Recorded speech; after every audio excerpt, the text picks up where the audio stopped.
শুভ সন্ধ্যা বন্ধুরা, চলে এলে আমার একটা নতুন রেসিপি নিয়ে।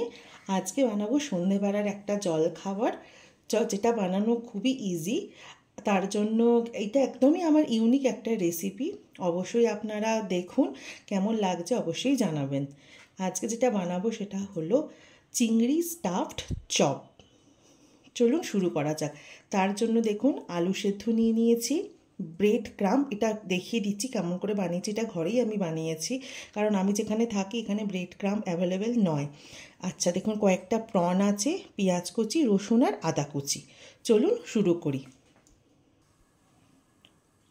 আর একটা জিনিস, আর একটা ভাজা মশলা লাগবে। তার জন্য দেখুন, গোটা ধনে, জিরে, মৌরি, কয়েকটা ছোটো এলাচ, দালচিনি আর শুকনো লঙ্কা।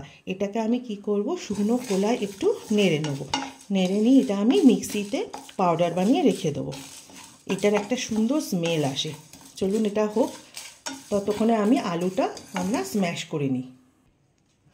দেখুন, আলু আপনারা স্ম্যাশার দিয়েও স্ম্যাশ করতে পারেন, তার থেকে এইটা দিয়ে আমি দেখুন করে দেখাবো। এত সুন্দর এটা স্ম্যাশ হয়, একদম ইকুয়ালি স্ম্যাশ হবে। দেখুন, এটাকে আমরা এভাবে ঘষে নেব শুধু।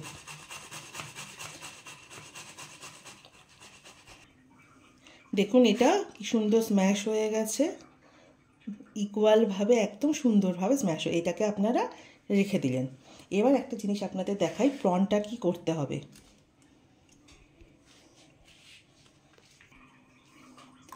এবার দেখুন যে প্রনটা আছে, এটাকে আমি হালকা করে ফ্রাই করে রেখেছিলাম, সেটাকে আমি এর ভেতরে দিয়ে দিলাম। আমি পুরনো ভিডিওতেও এইটাকে কী করে আমি ইউজ করি দেখিয়েছিলাম। এটাতে খুব ইজিভাবে হয়ে যায়।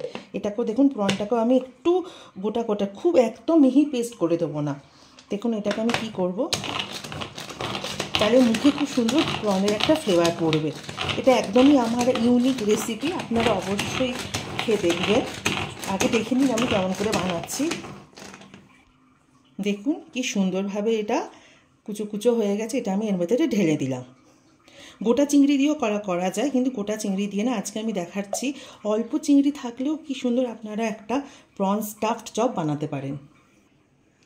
এবার যে আমি এই পেঁয়াজটা, এটা যে আমি চিংড়ি মাছটাকে যে আমি একটু পেস্ট করে নিলাম, এবার এর মধ্যে আমি দিয়ে দেবো একটু চাট মশলা। আপনারা আমচুর মশলাও দিতে পারেন, আমার কাছে আমচুর মশলা নেই, তাই আমি এটা চাট মশলা দিয়ে দিলাম। দিয়ে এটাকে রেখে দেবো। এবার দেখুন এটাও ভাজা ভাজা হয়ে গেছে, হালকা ঠান্ডা হয়ে গেছে। এটাকে আমি মিক্সি জারেতে নিয়ে নিলাম, নিয়ে এটার একটা ফাইন পাউডার বানিয়ে দেবো। দেখুন খুব সুন্দর একটা পাউডার হয়ে গেছে। এবার এটাকে রেখে দিই। চলুন আমি যে ব্রেড ক্রামটা বানিয়েছি, কি করে বানিয়েছি আপনাদের এবার একটু দেখিয়ে দিই। আপনারা যে ব্রেড স্যান্ডউইচ বানান, সেইটা দেখুন সাইডগুলো আমরা কেটে ফেলে দিই। সেটাকে আমি কি করব, কেটে নিয়েছি, ফেলে দিই তো, কিন্তু এটাকে এটা দিয়ে আমি ব্রেড ক্রামটা বানিয়েছিলাম। এটাকে কি করব, আমি মিক্সির জারেতে নিয়ে নিলাম, নিয়ে এটার একটা ফাইন একটা পাউডার বানিয়ে নিই। দেখুন কি সুন্দর একটা ফাইন পাউডার হয়ে গেছে। আর কিচ্ছু করতে হবে না, এটাকে জাস্ট এবার শুকনো একটা তাওয়াতে কিছুক্ষণ নেড়ে নেবেন। এরকম দেখুন একটু এরকম মুচমুচে হয়ে গেলেই বন্ধ করে দেবেন। দেখুন আমি একটা শুকনো একটা চাটু বসিয়ে নিয়েছি, এর মধ্যে যে গুঁড়ো করেছি সেটা আমি এর মধ্যে দিয়ে দিলাম। দিয়ে কিছুক্ষণ এটা ধিমে আঁচে নাড়তে দেবেন। ব্যাস, এখন দেখুন কত নরম আছে, কিন্তু এটা যতক্ষণ থাকবে ধীরে ধীরে একদম মিডিয়াম ফ্লেমে এটা হতে দিন। ব্যাস, ঠান্ডা হলে আপনাদের তৈরি হয়ে যাবে ব্রেড ক্রাম। আমিও ব্রেড ক্রামটাকে একটা অন্য উনুনে আমি শিফট করে দিয়েছি, দিয়ে এখানে একটা বড় কড়াই বসে এখানে আমি মিশিয়ে দিলাম কিছুটা পরিমাণ সাদা তেল। এবার সাদা তেলটা গরম হয়ে গেলে এর মধ্যে দেখুন আমি পেঁয়াজ আর রসুন কুচি সব আমি মেশিন দিয়ে কুচিয়ে রেখেছিলাম, সেটাকে আমি এর ভেতরে মিশিয়ে দিলাম। দিয়ে একটু ভাজা ভাজা করে নেব। করা হয়ে গেলে এর মধ্যে মিশিয়ে দিলাম এই পেঁয়াজ কুচিটা। দেখুন পেঁয়াজটা ভাজা ভাজা হয়ে গেছে। এটা কিন্তু বেশি ফ্রাই হবে না, হালকা একটু ব্রাউন কালার হলেই এর মধ্যে এবার মিশিয়ে দেবো হলুদ আর কাশ্মীরি পাউডার, দিয়ে হালকা করে নেড়ে নিয়ে এর মধ্যে মিশিয়ে দেবো এই স্ম্যাশ করে যে আলুটা রেখেছিলাম সেটা। এবার এর মধ্যে আন্দাজ করে মিশিয়ে দেবেন নুন, দিয়ে হালকা নেড়ে নিয়ে ব্যাস ওই ভাজা মশলাটা মিশিয়ে দিলেই আপনার পুরো রেডি। এবার এবার দেখুন যে মশলাটা বানিয়ে রেখেছিলাম সেটাকে আমি এর মধ্যে মিশিয়ে দিলাম। এই তো হালকা নেড়ে দিলাম, দিয়ে আমি একটা জায়গাতে ঢেলে নেবো এটা। এবার এটাকে আমি একটা প্লেটে ঢেলে রাখলাম। এবার এটাকে ঠান্ডা হতে দেবো। ঠান্ডা না হলে আপনারা হাতে এটাকে ধরতে পারবেন না, তাই এটা কিছুক্ষণ রাখা থাক। এইদিকে চলুন দেখাই আমি কি সুন্দর ব্রেড ক্রাম্বটাও রেডি হয়ে গেছে। দেখুন কি সুন্দর মুচমুচে হয়ে গেছে। আপনারা শুধু শুধু দাম দিয়ে না কিনে এটা ঘরেই দেখুন ইজিলি, আমি 4টে ব্রেড দিয়ে বানিয়েছিলাম। দেখুন এতটা পরিমাণ আমার ব্রেড ক্রাম্ব তৈরি হয়ে গেছে। চলুন এবার দেখিয়ে দিই কী করে আপনারা প্রন যে স্টাফটা আছে কী করে ভরবেন। এরকম একটা আলু নিয়ে নেবেন, নিয়ে এটাকে মাঝখানে একটু গর্ত করবেন।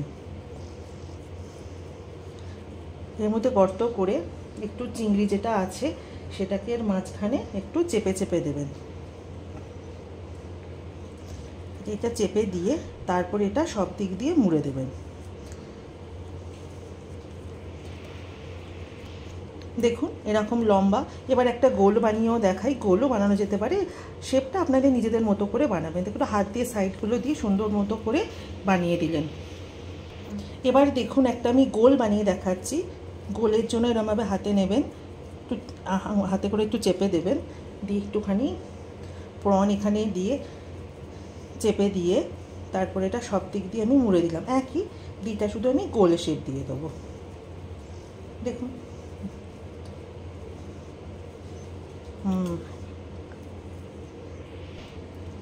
দেখুন সবগুলো এরকম বানিয়ে নিয়েছি, কিছু গোল বানিয়েছি। শেপ আপনাদের অনুযায়ী বানাবেন, কোনো অসুবিধা নেই। এবার একটা আমি প্লেটে কি করেছি দেখুন, কর্নফ্লাওয়ার নিয়েছি আর একটু ময়দা নিয়েছি, নিয়ে এটার ভেতরে আমি একটু জল দিয়ে দেবো। জল দিয়ে একটা ব্যাটার বানাবো। এবার দেখুন একটা করে আমি নেব, যে চপ বানিয়েছি সেটাকে আমি এরভাবে কোটিং করব, করে যে ব্রেড ক্রাম্বটা আছে সেটার ওপর লাগিয়ে নিলাম। লাগিয়ে নিয়ে আবার সেকেন্ডবার আরেকবার এর উপর ঘোরাবো, আরেকবার কোটিং করে নিলাম। ব্যাস দুবার করে কোটিং করবে, তাহলে খুব সুন্দর ক্রিস্পি খেতে হয়।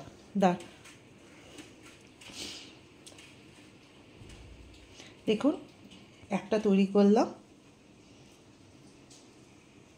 এবার আর একটা গোল নিলাম, সেটাকেও সেমভাবে আমি দেখুন এতে একটু মাখিয়ে নিলাম, নিয়ে আবার এতে লাগিয়ে দিলাম।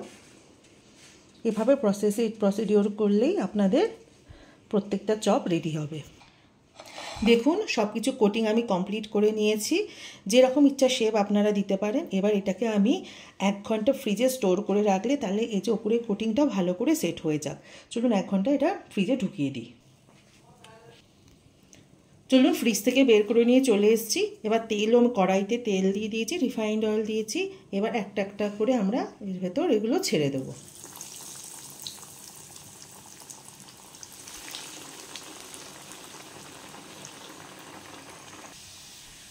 দেখুন গোল্ডেন ব্রাউন কি সুন্দর কালার এসে গেছে। এটাকে আমরা তুলে নেব, তুলে নিয়ে টিস্যু পেপারের মধ্যে দিয়ে রেখে দিলাম। দিয়ে বাকিগুলো একইভাবে আমি ভেজে নেব।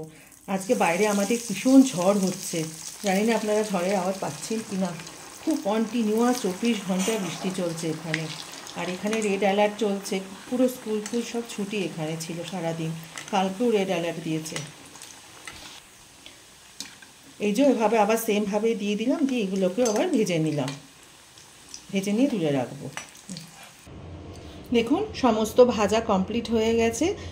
দেখুন টিস্যু পেপারে দেখেছি কি সুন্দর চেপে তুললাম, তেলও বেশি আসেনি। এবার এর ওপরে আমি একটু বিন নুন ছড়িয়ে পরিবেশন করব।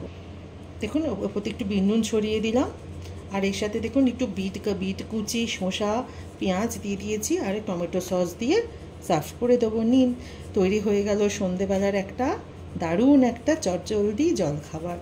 একটা কথা বলে দিই, আমি যে আলুর যে এটা পুরটা বানিয়েছিলাম না, এর মধ্যে আপনারা ডিম দিয়েও বানাতে পারেন, ডিমের চপও হয়ে যেতে পারে, কোনো অসুবিধা নেই।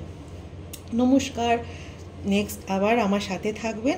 কেমন হয়েছে অবশ্যই জানাবেন। আবার চলে আসবো নতুন একটা ভিডিও নিয়ে। ধন্যবাদ।